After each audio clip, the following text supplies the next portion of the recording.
Have you ever hated yourself? And I'm not talking about minor frustrations with your character. I'm talking about really fucking hating yourself. When you just bubble up inside with the most venomous self-loathing madness to the point where you maybe inflict self-harm, consider suicide, or maybe even try to kill yourself. Hopefully not many of you have experienced that. Anxiety is a bitch. That's usually how it starts. It's an unsuspecting shadow that creeps up on you and begins to swing at your psyche with a big old barbed wire baseball bat. And each time it connects, it rips a chunk out of you. Small ones at first. But then the flesh begins to weaken and the damage gets greater with every swing. And once the beating begins, it can be impossible to stop.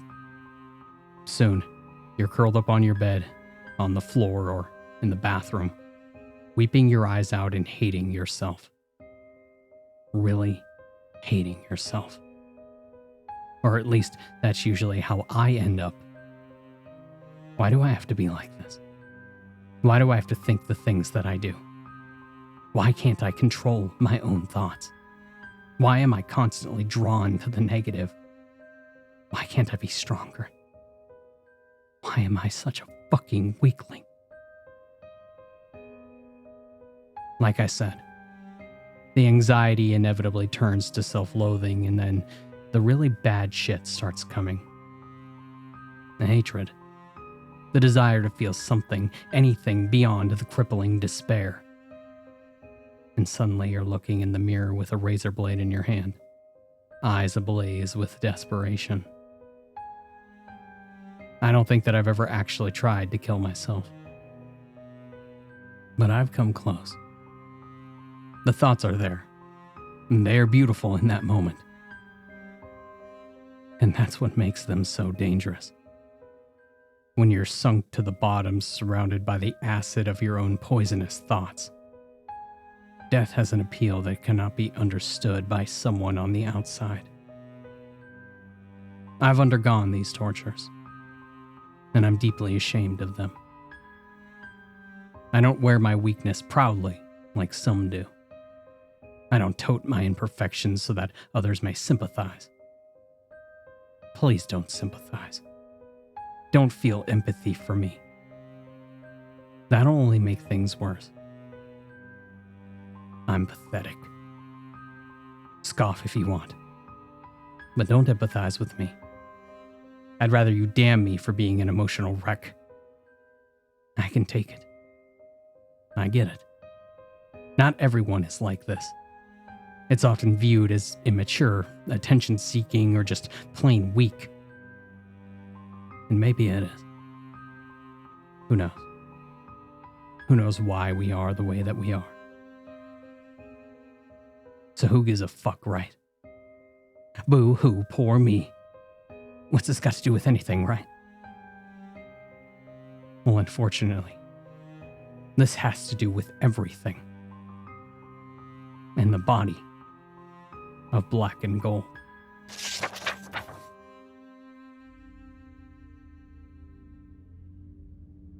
I paced my living room, hand absently tapping my leg. My mind was racing, and it was bad. I knew it was bad, but the cork had been removed hours ago. What was she doing right now? Who was she talking to? Was she thinking about me? Did she ever think about me? I stopped pacing and I checked my phone, and it stared back at me blankly. I huffed a frustrated sigh and I started pacing again. I knew I needed to stop, knew that I needed to calm down, but I just couldn't. It was deep into tonight. It doesn't matter. You know it doesn't matter, I growled suddenly. Who the hell cares? You know that she loves you. And I did know. Sophia loved me unconditionally. She was wonderful, the best girlfriend that I could ever have dreamed of. And she didn't deserve my paranoid insecurities. She didn't deserve to hear them, see them, or even know they existed. This was my own shit, concocted by an emotionally abused mind. And I would be goddamned if I let it ruin our wonderful relationship. And yet the disease persisted. Some days were worse than others. Tonight it was worse. And I sat down on my couch and I gripped my phone with both hands. "Stop thinking about her," I hissed. "Stop thinking about what she's doing. You're going insane." And I looked down at my phone. "No," I whispered. "Don't text her either. You're going to sound desperate and weak." Sophia was a fairly recent addition to my life. A beautiful, smart, amazing addition. We had started to date a couple of months ago, and I had fallen hopelessly in love since. Things were perfect with her. Things were incredible. She was funny and smart and gorgeous, motivated and incredibly compassionate. The complete opposite of the nightmare ex that had instilled and imprinted this awful anxiety and paranoia I now hosted. The creeping feeling that something would go wrong. Something had to go wrong. Things always went wrong. And what would I do then? How would it make me feel? How would I react? "Shut up," I begged, clutching my head. "Please just shut up." What if I found out that she cheated on me? What if I found out that she kissed someone else? Would that be enough to end it? Is that a forgivable offense? What if she's kissing someone else right now? "Shut the fuck up!" I screamed suddenly, eyes bulging. "Please just stop it!" But the disease was hot tonight. It was horny. It was ready to bend me over and fuck me until I was completely spent. "Oh my God, you're pathetic," I spat, pacing again. "You have no reason to fear any of this. Get a fucking grip, man." She'll leave me. She would absolutely leave me. Especially once she saw this behavior. This psycho display of unjustified insecure anxiety. Who wouldn't? This wasn't something that someone should have to deal with.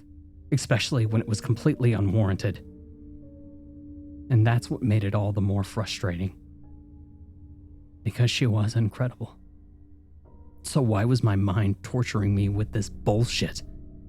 There wasn't a red flag in sight, just the fluttering mast of my own sinking ship. "Just turn it off," I pleaded with my mind. "Just turn off and leave me alone. Please." They all cheated. They were all attention seekers. She was probably out somewhere right now, pawing drinks off some guy that wasn't me. But I would never know. Not until it was too late. Isn't that what others had done? Isn't that what they all did? "Leave me alone!" I screamed, head splitting. "She's not like that and you fucking know it!" And I fell to my knees. Gasping tears formed in the corners of my eyes. I could practically hear my mind laughing at me. And why shouldn't it? It was crushing me. This wasn't a battle, this was a mental slaughtering. I was so deeply afraid and ashamed of myself. Why couldn't I stop? These were the worries of a child, an insecure little boy, a horribly conditioned little boy, one who saw a belt and thought pain instead of pants, and my fingers dug into my skull, tore at it and clawed at it. I wanted to text her so bad. I turned my phone off. Nothing good would come of it. I needed to learn to deal with this shit on my own. If I reached out to her, my fears would be obvious. She didn't deserve to see that. I had constructed these fears, and I needed to learn how to tear them down on my own. There's no reason to be afraid of shadows you project on the wall. You can see your hands. You can see the shapes that they're making. You know the shadows are your own doing. You know that they're not really the monsters your fingers contort them to be. And yet, they terrified me. And I clutched my face, pain flaring behind my eyes, like they were filling up with something.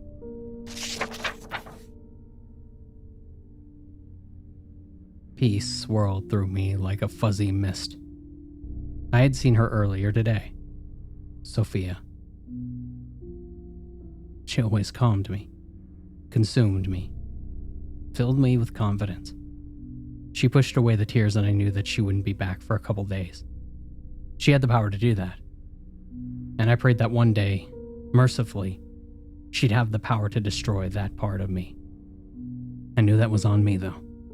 Only I could rid myself of this staggering anxiety that assaulted me on an almost daily basis. The irrational, intrusive bullshit that plucked and picked at my mind without an ounce of evidence or fact. And some days I wondered if I'd be happier if I were single again. And without fail, the thought made me want to vomit. I rolled over on my bed and I checked the clock. It was almost midnight. And I was tired. Tired and thankful I was being spared the onslaught of paranoia tonight. I would sleep well, just like I always did when I got to see her. And I closed my eyes and I pictured her face.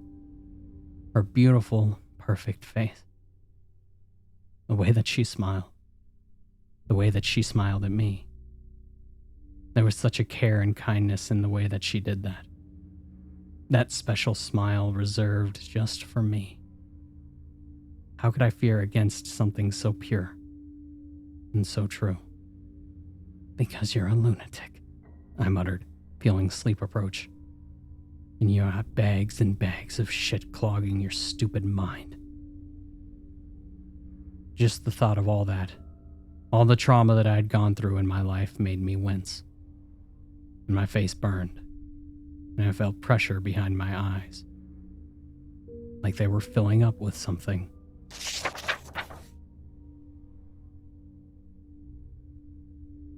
I knew it was going to be a bad day. I could feel it in the back of my throat as soon as my alarm clock went off.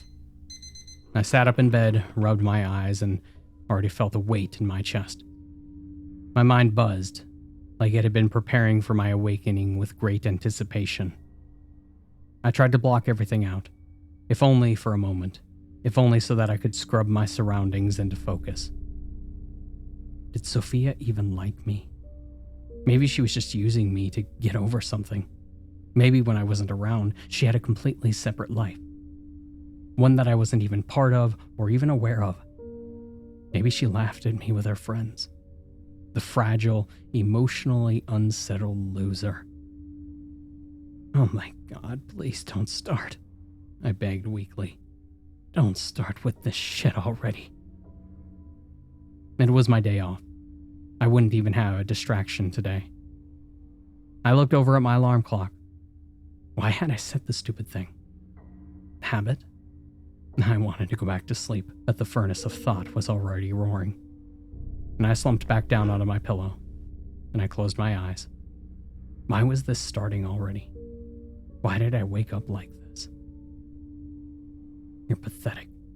You have a perfect girlfriend who loves you to death and you spend half your time wondering if it's going to go to hell. Is that what you want? Is that how you want to remember your time together in these early months? Why don't you fucking man up and grow a goddamn pair and stop being such a weepy-eyed little bitch? How about that? Can you handle that, Cupcake? You fucking fragile flower, you? Jesus, why don't you write it all down in your little diary so you don't forget, yeah? Why don't you write a poem about how you're sad and how you feel? Then you can mail it to Fuck Offville, where all the emotional wrecks go. They can start building you a house, and you can move there. You weak, pathetic, frowny-faced fuck. Christ. I mean, what is wrong with you? You know what? You do deserve to be alone. You don't deserve her. You don't deserve anything. Fuck you. Yeah, I said it. Fuck you. Why don't you kill yourself? Spare the world your little sad bitch tears and just fucking kill yourself. You fucking walk into the bathroom and you slit your wrists open. What a cliched piece of shit that'd be, huh? The abused disaster finally ends it in a dramatic bloodbath. It's almost hilarious if it wasn't so fucking disgusting. Christ, are you crying? Are you fucking crying? Get a grip on yourself. I mean, Jesus H. Harold, you think your crying is going to fix your shit? You think your sniveling little bitch fucking tears are going to make things better? Go fucking die. How can you stand yourself? You have so many good things going for you, and you're fucking curled up here crying over some shit that you made up? You, sir, are insane. Unwell, weak-willed, and fucking useless to everyone. Why are you still in bed? Get the fuck up, go to the fucking bathroom, look yourself in the mirror, and fucking say goodbye! I clutched my head. The pain was overwhelming. I couldn't breathe. My eyes burned, like they were filling up with something.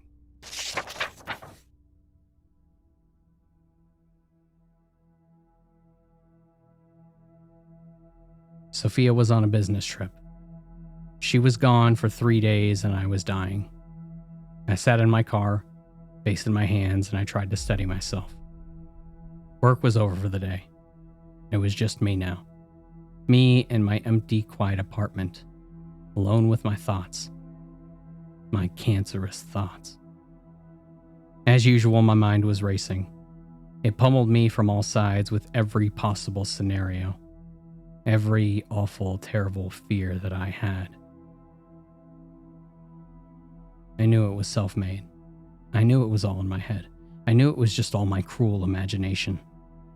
So why couldn't I control it? Why the hell was I so powerless against it? I thought again about all the horrible shit that I had gone through in my younger years. I thought about all of the malicious cunts that I had dated and all the terrible abusive shit that they had put me through. I thought about how they used to make me feel. About the things that they'd say to me. I thought about how they would leave me for days when things got bad.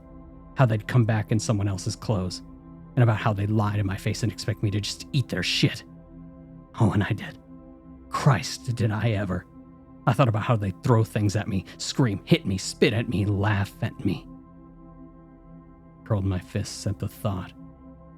It was a goddamned miracle that I didn't kill those fucking animals. You know they made you like this, I muttered. You know you're afraid because of them. Just saying it out loud helped a little. Don't let them ruin this amazing thing that you have. Sophia doesn't deserve that. You don't deserve that. Don't let them control your future because of what they did to you in the past. Fuck them, right? Yeah. Fuck them. I got out of my car and I walked inside, feeling slightly better. As the door closed behind me and I tossed my keys to the counter, and I felt my phone buzz. A text message, and I pulled it out and I saw that it was a text from Sophia. Smiling, I opened it. It read, "That's hilarious. I'm looking forward to seeing it. See you soon." Confused, I responded, "Looking forward to what? You coming home earlier?" I grinned at the thought. What a wonderful surprise that would be. New message, and I opened it. "Oops, sorry, babe. I sent that to you by accident.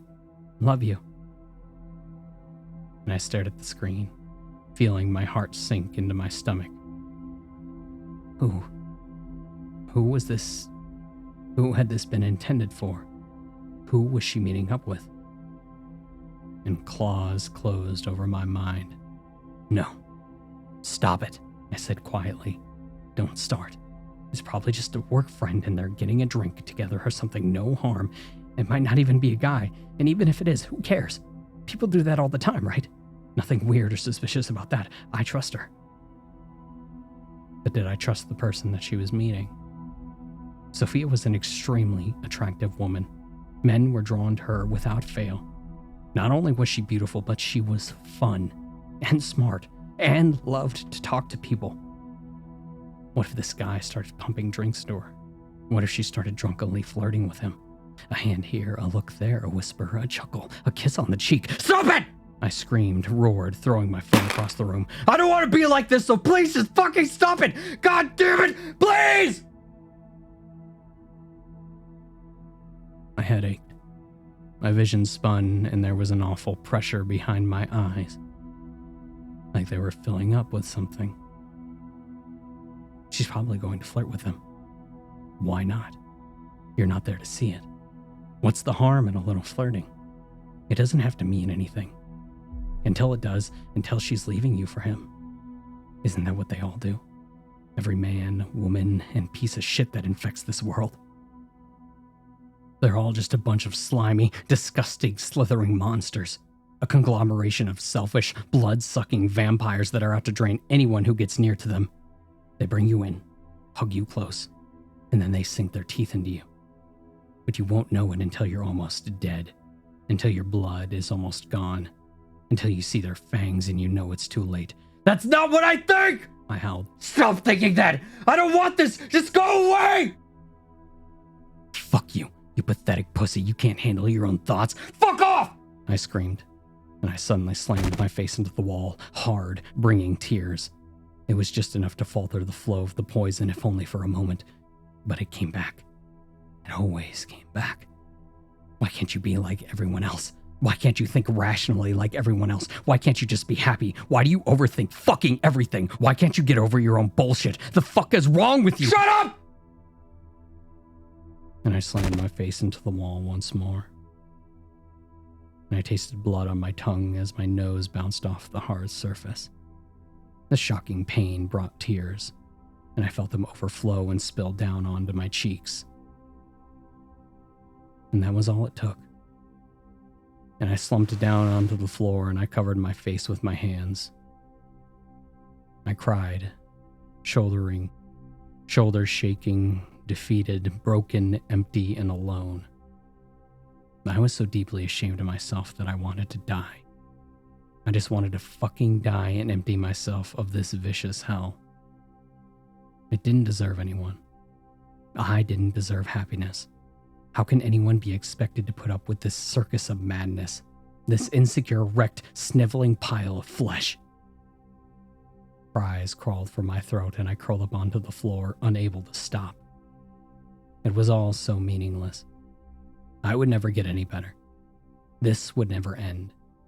I had been molded into this pathetic excuse of a person, and there was no escaping it. I couldn't fix myself. I couldn't change the way that I thought. I could only cope and cope and cope until I couldn't cope any longer.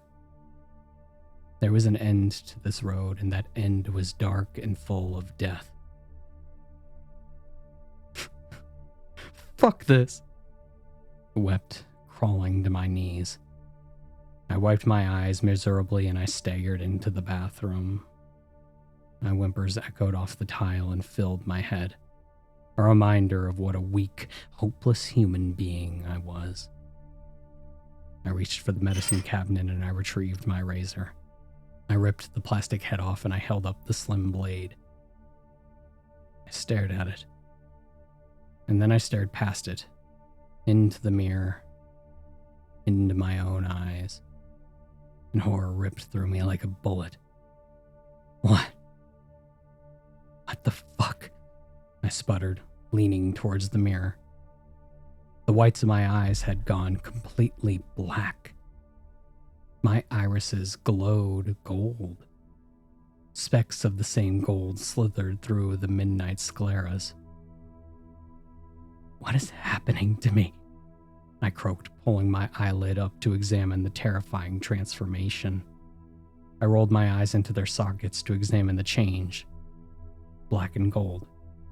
Forever black and gold. I raised a finger and I pressed it against the bags beneath my eyes. I winced and I recoiled, pain shuddering through me. There was an immense pressure around my eyes, the skin tight and pregnant with fluid. I blinked at my reflection. My golden eyes swallowed around a mouthful of ebony. I looked down at the razor blade in my hand, and I gingerly prodded the skin around my eyes with the other hand. Something was there. Something was beneath the flesh. And slowly I raised the razor to my face and I placed the blade beneath my left eye. And slowly I began to part the skin. I moaned painfully as fluid began to release. Thick, tar-like ooze dribbled down my cheek as I separated the skin. Hesitantly, I dabbed it with my finger and I raised it to my eyes. And I almost screamed. The fluid rose up on my finger and squirmed with life of its own. And then it began to form and grow. It puffed up like it was a storm cloud filled with rain. Panicking, I flicked it away onto the bathtub. It landed with a splat and it continued to form. When it reached the size of a baseball, it stopped expanding. I got down on my knees, eyes still oozing, and watched. The black orb split along the top and suddenly the alien mass began to whisper. Kill me. Please. Kill me. I recoiled and I stood back up. What the fuck? I looked into the mirror. The flow of oily pus had stopped. And to my amazement, I felt a little better. I switched hands and I brought the razor up to my other eye, and slowly I began to carve out the flesh around the other socket. More pus vomited from the cut, a gurgling flow that I caught in my hand, and I placed it into the bathtub. The mass formed once more and grew bigger. More mouths formed and began to whisper. Useless. Kill me. Pathetic. Sad. Very sad. My voice grated across my teeth.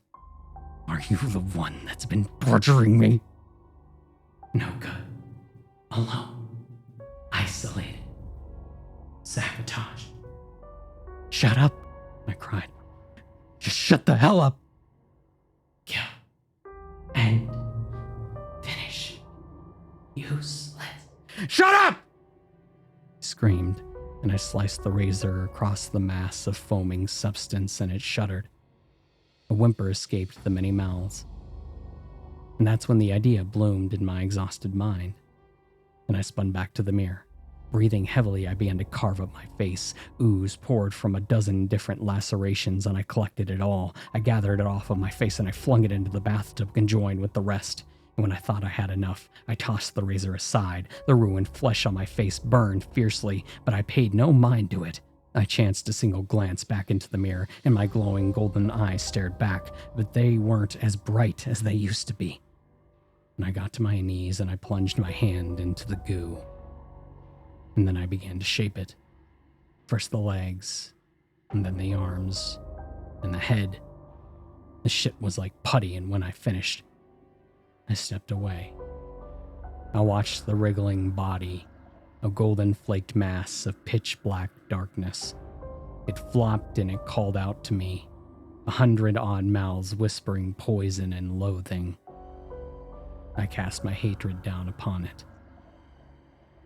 And then I went to the hardware store.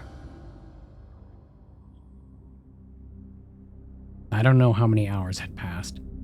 I sat against the far wall of the bathroom, an array of blackened tools splayed out before me. I had started with the hammer, and then the pliers, and then the pickaxe. I had smashed, cut, stabbed, burned, and sliced and mutilated the abomination in my tub dozens of times over.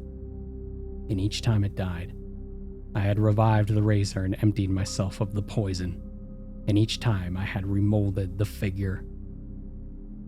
And then I got to work once more. Sweat coated my body. My discarded shirt lay stained and soaked through onto the tile.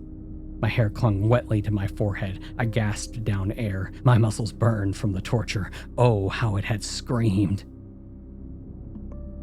And slowly, weakly, I stood. I looked into the mirror one last time.